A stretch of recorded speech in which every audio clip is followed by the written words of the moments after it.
Expand your vocabulary with our Core 2000 Words ebook. It's free and packed with essential expressions that you'll use on a daily basis. Start building your vocabulary today.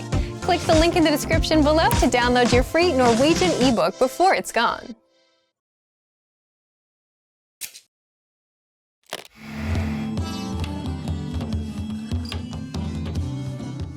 Hei alle sammen, jeg Nora.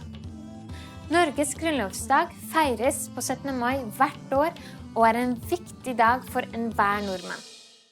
17. mai virkelig en dag man kan se hele Norges nasjon samlet. Nordmenn kaller grunnlovsdagen for nasjonaldag, eller rett og slett 17. mai.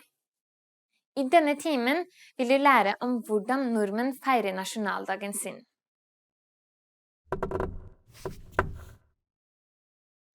Hva tror du den norske kongefamilien gjør på 17. mai? Vi vil vise deg svaret på slutten av denne videoen. Riksforsamlingen på Eidsvoll ble enige om Norges grunnlov. Norge ble på denne dagen et uavhengig land. 17. mai ble en festdag, og nordmenn startet å gå i tog for å feire nasjonaldagen. Fra 1870 begynte de aller første barnetogene, og dette en tradisjon som fortsatt i dag. De aller fleste nordmenn starter 17. mai-dagen tidlig. Man står opp og tar på seg fine klær. Mange folk bruker også Norges tradisjonelle folkedrakt, kalt bunad. Deretter drar alle barn til den plassen hvor barnetoget skal starte, og foreldre og familie står langs gatene for å se på toget som går forbi. Alle barna synger norske sanger, roper hurrarop og vifter med det norske flagget. Etter at 17. mai-toget over, hører de fleste på 17. mai-tale, for å deretter dra på en feiring som blir arrangert av den lokale skolen. På disse feiringene synger barna sanger, leker, har sekkeløp og potetløp. Om en familie ikke har småbarn, griller de ofte med familie og venner i hagen.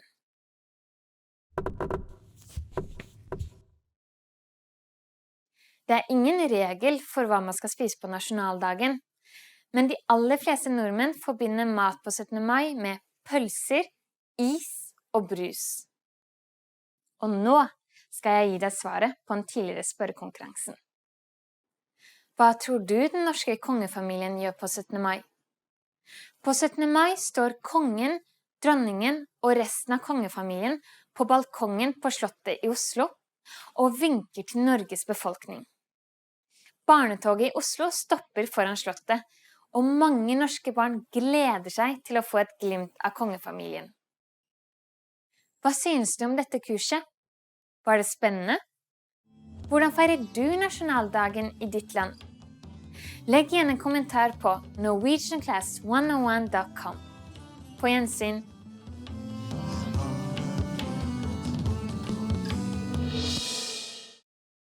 Hey everyone, welcome to the Monthly Review, the monthly show on language learning, where you discover new learning strategies, motivational tips, study tools, and resources. By the way, all the lessons and bonuses you're about to see can be downloaded for free on our website. So click the link in the description right now to sign up for your free lifetime account. Okay, today's topic is, are you an introvert or an extrovert? And how to speak more of your target language.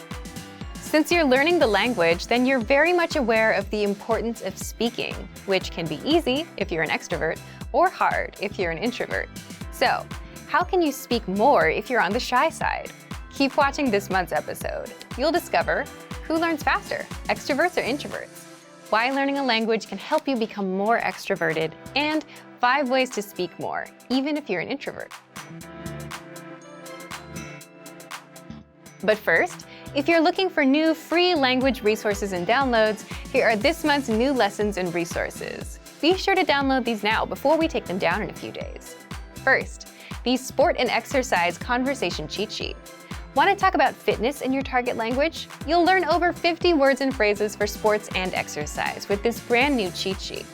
Second, the 40 words and phrases for ordering food writing workbook. With this free resource, you'll pick up must-know words and phrases for the restaurant and practice writing them out as well. Third, the top 12 April Fool's phrases. Want to be able to say some outrageous phrases in your target language for April Fool's Day? Then you'll want this April Fool's phrase list. Fourth, can you talk about your bones in your target language? Learn how to say words like skull, ribs, spine, and much more with this quick vocab bonus. Fifth, 20 must-know jewelry vocabulary. Do you know how to say earrings or necklace in your target language? If you don't, then this vocab lesson is for you. To get your free resources, click the link in the description below right now. They're yours to keep forever. Okay, let's jump into today's topic. Are you an introvert or an extrovert? And how to speak more of your target language. Part 1. Do extroverts or introverts learn languages faster? If you've ever wondered whether introverts or extroverts learn the language faster, there have been studies done on this. And as you'd expect, extroverts do have an advantage when it comes to speaking and overall conversational skills. Of course, these studies didn't take into account mistakes you may make, such as grammar, vocab, etc. And introverts? Introverts tend to observe and listen more, and tend to be better listeners. Do you agree with these findings? Leave a comment.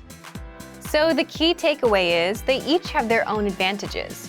One has something that the other lacks. And that makes sense, doesn't it? If you speak less, your speaking skills will be weaker. And if you want to just speak a lot, you get good at speaking but miss out on the other skills, like listening and reading. So unfortunately, you can't really say who learns faster based on personality alone, just that each one has their advantages and disadvantages. But personality aside, success with a language will always depend on your attitude towards learning itself and how much time you put in. The person that has a better chance of becoming fluent will always be the one that puts in more time to learn, practice, get feedback, adjust with the feedback, and not so much about whether they're extroverted or introverted. But what if you're an introvert who wants to be able to speak more? Is there a way to become more extroverted? Part 2. How to speak more, even if you're an introvert. There are ways to become more extroverted, at least more than your usual self. How? Well, first, by learning a language. When you learn a language, you have a natural desire to connect with native speakers, even if you're shy. Also, native speakers tend to be very supportive and welcoming when you're trying to learn their language. So even if you're shy, it's kind of hard to stay shy in the long run when the people you speak with are so encouraging. In your native language, even if you know a million ways to start a conversation, you might not try to speak to someone because you're worried about whether you have something clever to say or the timing or some other social aspect. But in another language, where you may only know a few phrases, you're not bogged down by that. You just do the best you can with the few phrases you have. Plus, learning a language alone gives you a chance to reinvent yourself. To learn another language is to acquire another soul, as the quote goes. So, learning a language alone puts you on a path towards becoming more extroverted. But if you want specific tips, here are 5 ways to speak more, even if you're an introvert. Number 1. Learn how to listen like an introvert. How can this help you to speak more? Introverts tend to listen more, and the better listener you become, the better questions you can ask, which results in a more meaningful conversation, which also means more speaking time for you. So you can speak more, even if you consider yourself an introvert, by listening well and asking relevant and pertinent questions. By the way, if you want to learn how to ask questions, then check out our top 25 questions you need to know, where you'll learn all about what to ask and answer regarding the most common conversational questions. Number 2, increase speaking time and confidence through experience. Simply put, the more experiences you have in life or experience with certain topics, the more knowledgeable you become. And as your life or work experiences grow, so will your audience. You'll find people coming to you to talk to you. It could be about business, travel, or just your own life stories. If a conversation is about France, and if you've been to France, the conversation will gravitate towards you. Having all that experience makes things easy for you as an introvert. People will come to you, so you don't have to find them. For a language learner, the tricks are to 1. Be knowledgeable about something, and 2. Be able to talk about your experience in the target language. Number 3. Find the right audience. Imagine talking to someone that's not interested in learning languages. They'll give you 100 reasons why they can't learn, never reasons why it might work out for them, right? But when you're talking to an audience that's interested in languages, then you can have a conversation that could go on for hours. So find the right audience to share with. With language learning, it means you need to find native speakers that share the same hobbies or interests as you. Number 4, talk about what you know best. The introvert-extrovert dynamic also depends on how much you know about a topic and what you're most comfortable with. There are topics you may not know enough about, so you won't talk as much. But even the biggest introvert can become a confident speaker once you touch upon a topic they know well. That's where they shine. So if your goal is to be more extroverted, then focus on the things you know about. Or you can always gain experience in topics you don't know much about so you can speak more. Number 5, create opportunities to speak. How? Well, it's hard to stop a stranger and start talking with them without any context, right?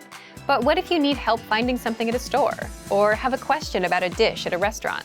Then it's much easier since you're there with a purpose.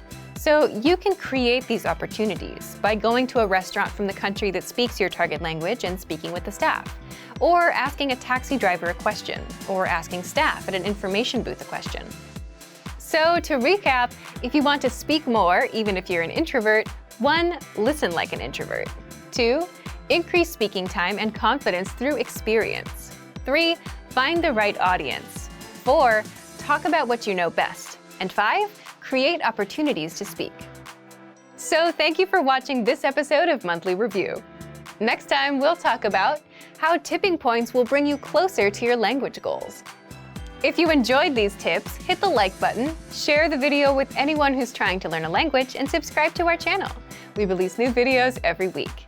And if you're ready to finally learn language the fast, fun, and easy way and start speaking from your very first lesson, get our complete learning program. Sign up for your free lifetime account right now. Click the link in the description. See you next time. Bye!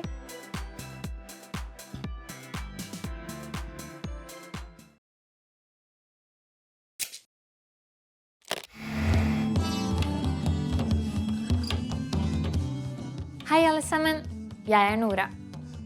Konfirmasjon i Norge det å markere overgangen fra barn til voksen. Konfirmasjon kommer opprinnelig fra kristen tro, men i nåtiden kan barn i Norge velge om de vil ha en kristen eller humanistisk konfirmasjon.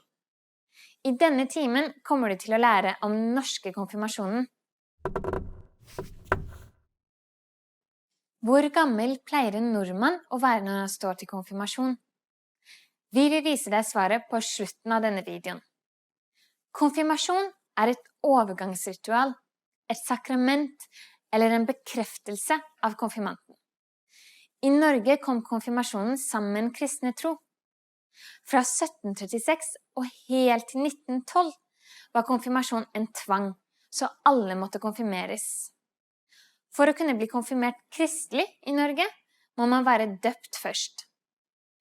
Velger en nordmann kristelig konfirmasjon i den norske kirke, følger konfirmanten en rekke gudstjenester og undervisninger som foregår i klasser, grupper og på leir.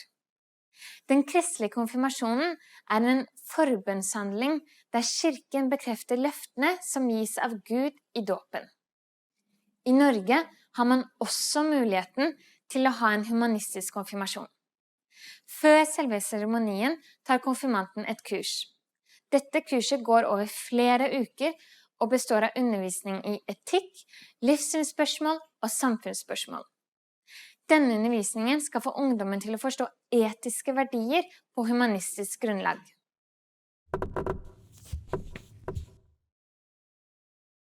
Etter selve seremonien det selskap for konfirmanten. I dette selskapet holder familiemedlemmer taler for konfirmanten, og konfirmanten selv holder også en tale.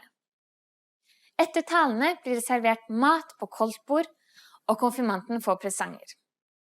Vanlige presanger ofte bunad, penger eller smykker. Og nå skal jeg gi deg svaret på den tidligere spørrekonkurransen. Hvor gammel pleier en nordmann å være når han står til konfirmasjon?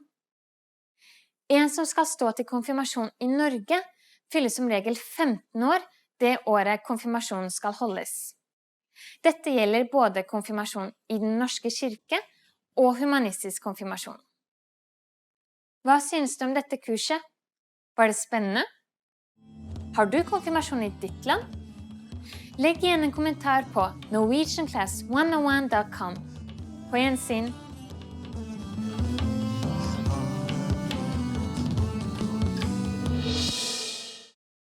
Hey everyone, welcome to the Monthly Review, the monthly show on language learning,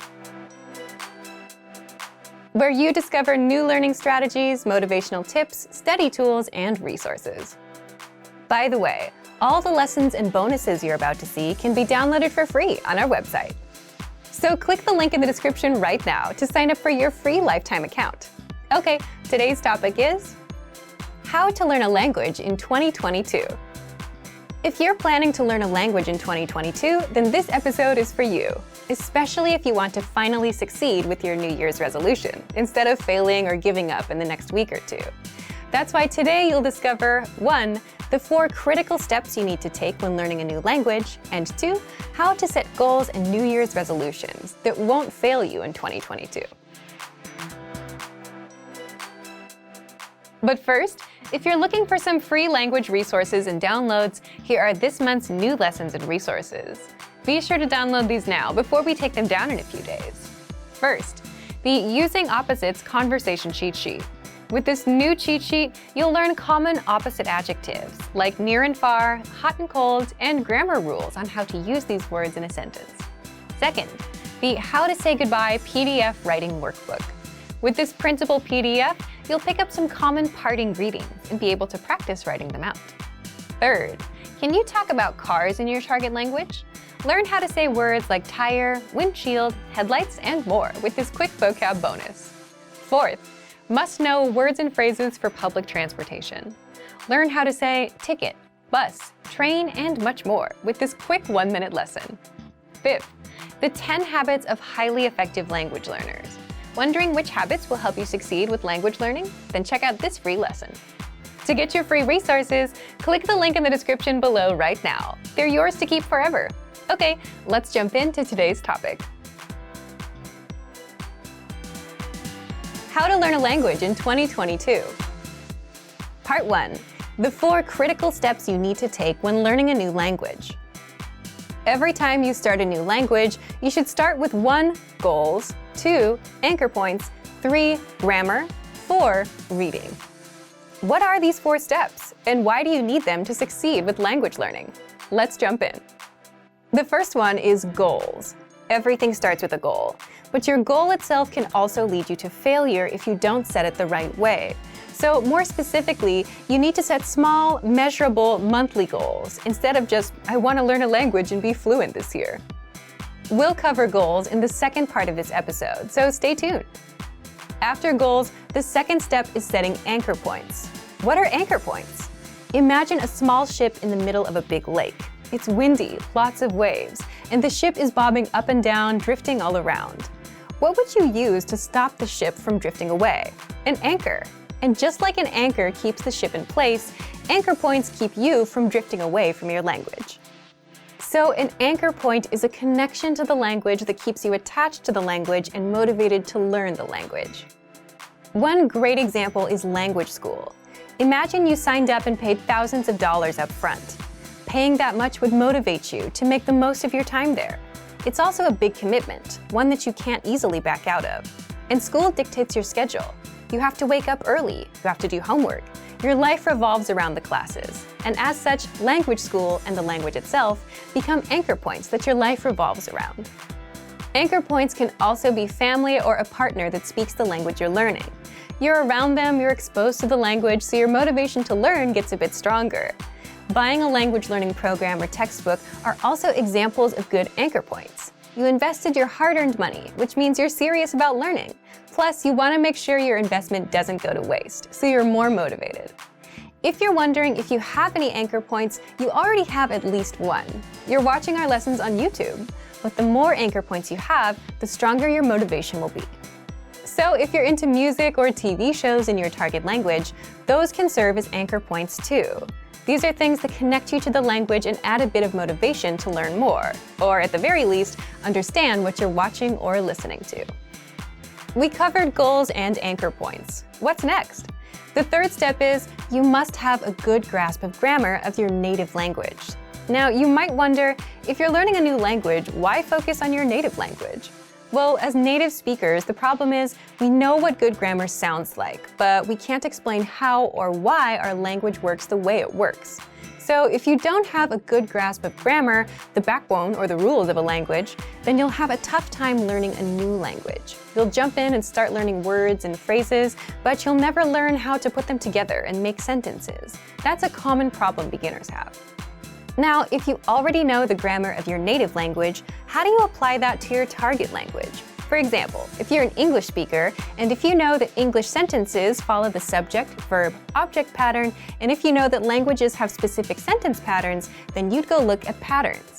Then, you'd have a good idea of how to create your own sentences, instead of learning random words first. Finally, the fourth step is reading. Reading is good simply because you can do it anywhere, anytime, and without a teacher. It's a skill you can get started on day one, on your own.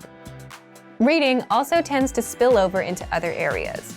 The more you read, the more words and grammar rules you come across, so you boost your vocabulary and grammar, which can seep into speaking and listening. If you read out loud, you're practicing two skills at once. Now, we've covered what you need: goals, anchor points, reading, and grammar. Setting anchor points, knowing your own grammar, and reading are simple enough, but how do you set goals that don't lead you to failure? Part 2. How to set goals and New Year's resolutions that won't fail you in 2022. The goal that you set can make or break your language learning journey, so setting the right goals makes all the difference between success and failure. Just think about all of the common New Year's resolutions. What comes to mind? Goals like, I want to be fluent someday. I want to speak the language. I want to lose weight. I want to save more money. These big, vague goals often lead to failure because you simply have no idea how to approach the goal and you don't know what you're aiming for. Instead, your goals should be small, measurable, and monthly. For example, speak 1 minute of conversation by the end of the month. Learn 100 words by the end of the month. Finish chapter 1 of your language textbook by the end of the month. If you're using our program, finish 20 audio lessons by the end of the month. All of these are small and specific. 1 minute, 100 words, 1 chapter, 20 audio lessons. This means that they're easy to reach, unlike something vague like fluency. They're also measurable. You know when you reach 1 minute. You can check if you know all 100 words or if you finished all 20 lessons. If you aim for fluency, you won't know when you hit it. It's too vague and too big of a goal, and it may take years to hit. Finally, all of these goals have a deadline, the end of the month. That would mean January 31st of this year. Deadlines give you a clear date to aim for, and without one, you'll forever be floating around without much progress. So set a deadline for the end of every month. So now that you know how to set small, measurable monthly goals, leave us a comment. What's your small, measurable monthly goal, and what's the deadline? So thank you for watching this episode of Monthly Review. If you enjoyed these tips, hit the like button, share the video with anyone who's trying to learn a language, and subscribe to our channel. We release new videos every week.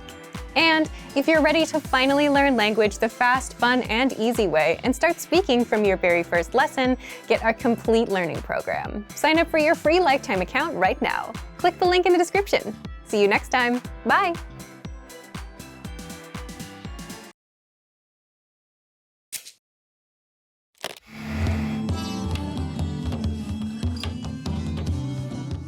Hei alle sammen, jeg Nora. Romjula I Norge varer fra 27. til 31. desember, og det en tid nordmenn forbinder med julefred, ro og ferie. Romjula kan også bli kalt romhelg eller mellomjul. I denne timen kommer du til å lære hvordan nordmenn tilbringer romjula.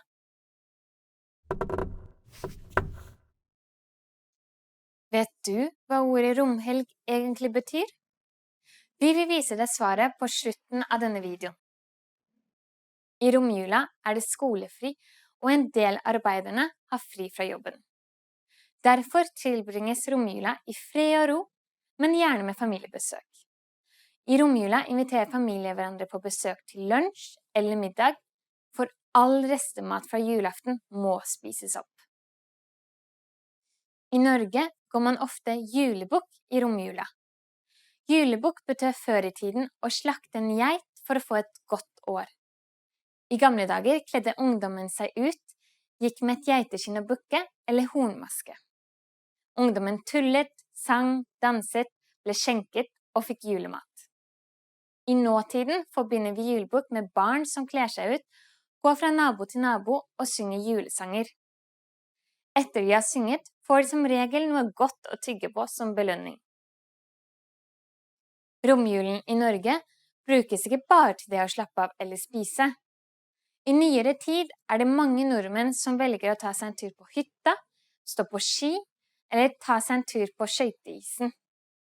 Det er også nordmenn som foretrekker å bruke romjula til å bytte julegaver eller handle på salg.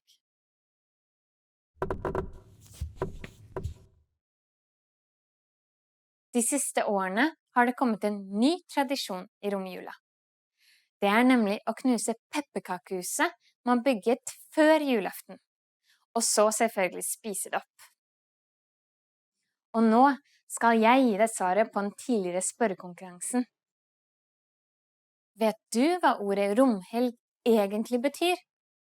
Romhelg kommer fra et norrønt ord som betyr som ikke trenger å holde strengt hellig.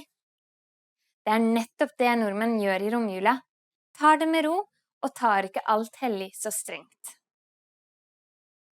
Hva synes du om dette kurset? Var det spennende? Hva pleier du å gjøre i romjula? Legg igjen en kommentar på norwegianclass101.com. På gjensyn!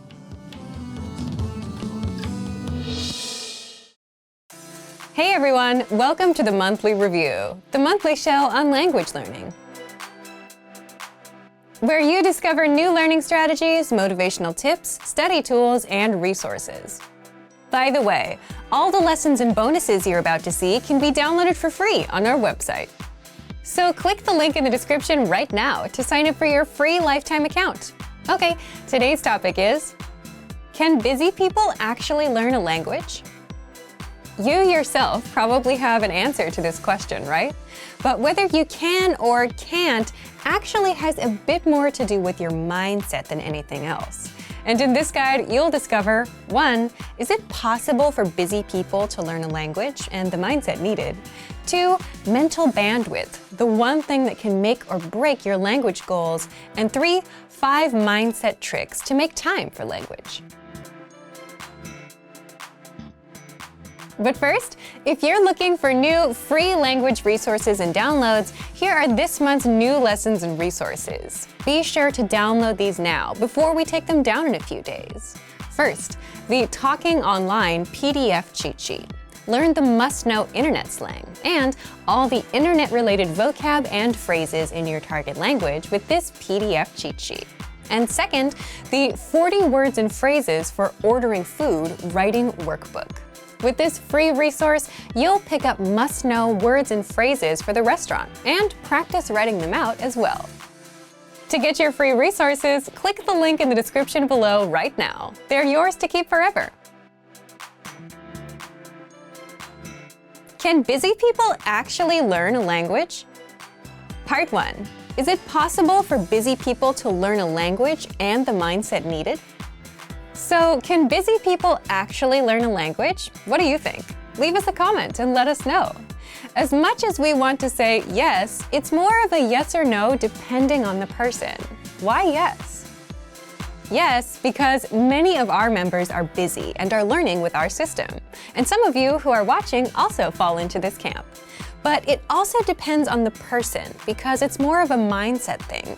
Either you think you have time or you don't. For example, many of our members fall into the group of can learn and can find the time, even if they're busy. If you're busy and still want to learn, if you look around, you can always find 5 or 10 minutes a day, like on a commute.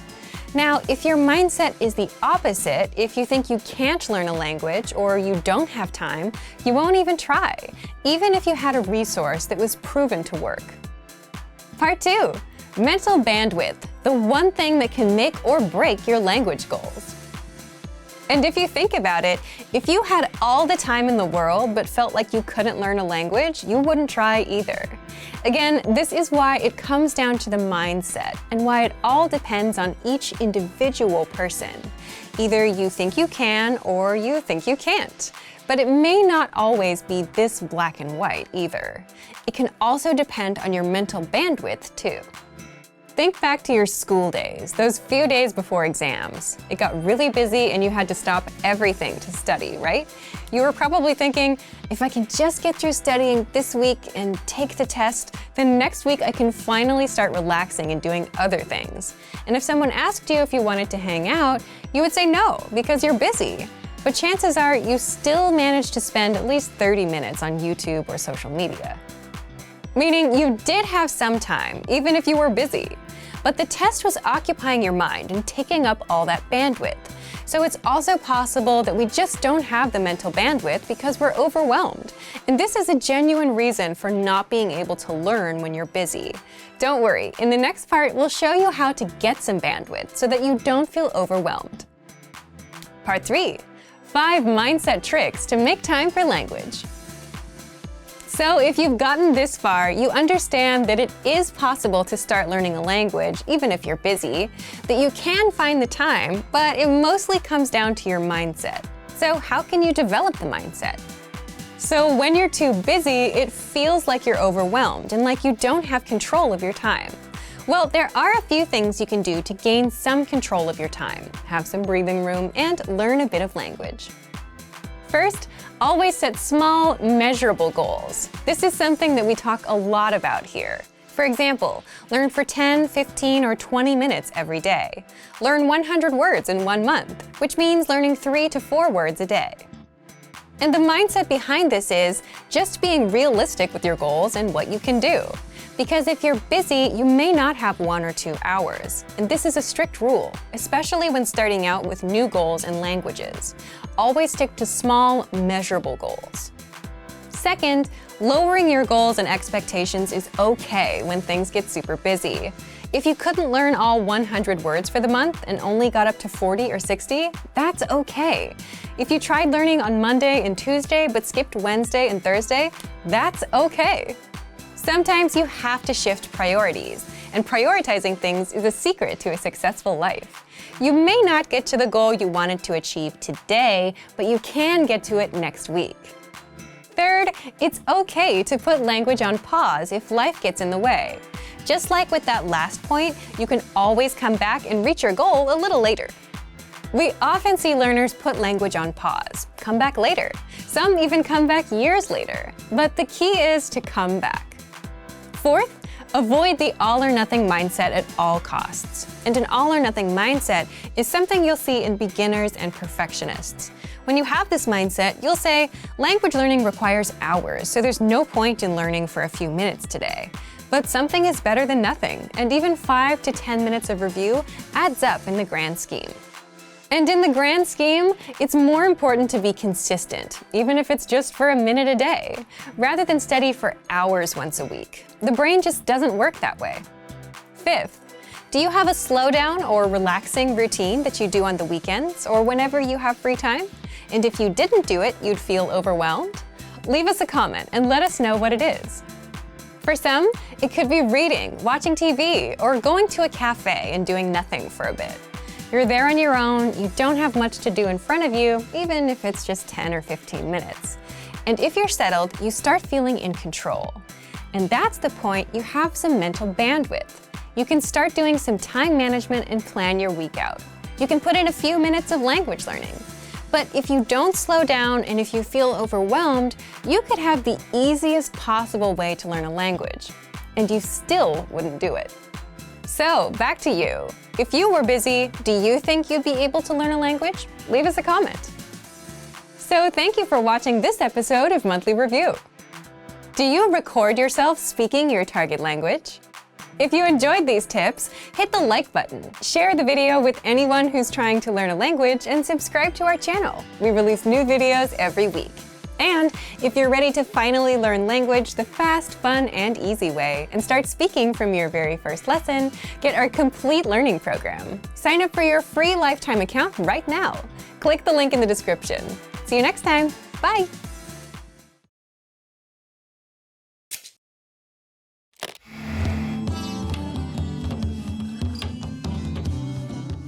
Hei alle sammen, jeg Nora.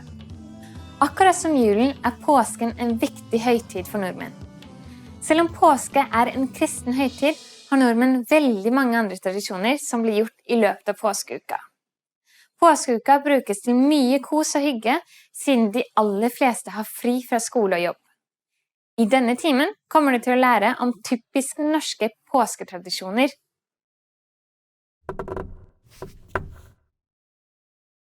I kristen tro spiste Jesus sitt siste måltid sammen med disiplene på skjærtorsdag.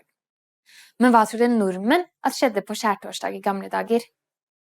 Vi vil vise deg svaret på slutten av denne videoen. Norge et av de få landene I verden som har fri fra skjærtorsdag og helt til andre påskedag. Skoleelever og noen arbeidstakere har fri fra palmesøndag av, som gjør at påskeferien varer I over 1 uke. Den norske påskefeiringen har I de seneste årene blitt forbundet med å reise til hytta på fjellet for å stå på ski. Denne myten stemmer ikke, ettersom de fleste feirer påske hjemme I stedet for å reise på hytta. En viktig begivenhet gjennom påsken påskekrim. Påskekrim krimfortellinger enten I form av blader, TV eller radio. Det blir sendt en del eller en episode hver dag I løpet av påskeuken. Påskepynt også viktig. I påsken pynter mange husene sine med gule påskekyllinger, og de har kvister I en mugge med vann som blir pyntet med malte egg. Påskeaften kanskje den viktigste dagen I påskeferien. I hvert fall for barn. Tidlig på morgenen går barn ut I hagen for å lete etter påskeegg. Dette et egg fra påskeharen som fylt med godteri.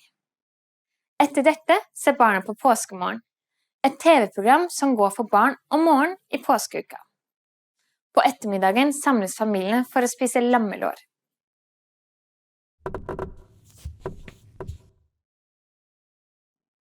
Nordmenn har en tendens til å putte påske foran en del ord. Påsketrafikk trafikken og køene på norske veier I påskeferien. Påskeføre ordet for hvordan skiføre og påskebrun brunfargen man får I påska. Og nå skal jeg gi deg svaret på den tidligere spørrekonkurransen. I kristen tro spiste Jesus sitt siste måltid sammen med disiplene på skjærtorsdag. Men hva trodde nordmenn at skjedde på skjærtorsdag I gamle dager? Natt til skjærtorsdag trodde nordmenn at heksene dro til Bloksberg. Da puttet mange nordmenn en sopelime ved siden av utgangsdøra. Om man ikke gjorde dette, kunne heksa ta en ku eller sau med seg I stedet. På grunn av denne myten det mange nordmenn som har en sopelime til påskepynt. Hva synes du om dette kurset? Var det spennende? Feirer du påske? Legg igjen en kommentar på norwegianclass101.com. På gjensyn! Expand your vocabulary with our Core 2000 Words ebook. It's free and packed with essential expressions that you'll use on a daily basis. Start building your vocabulary today. Click the link in the description below to download your free Norwegian ebook before it's gone.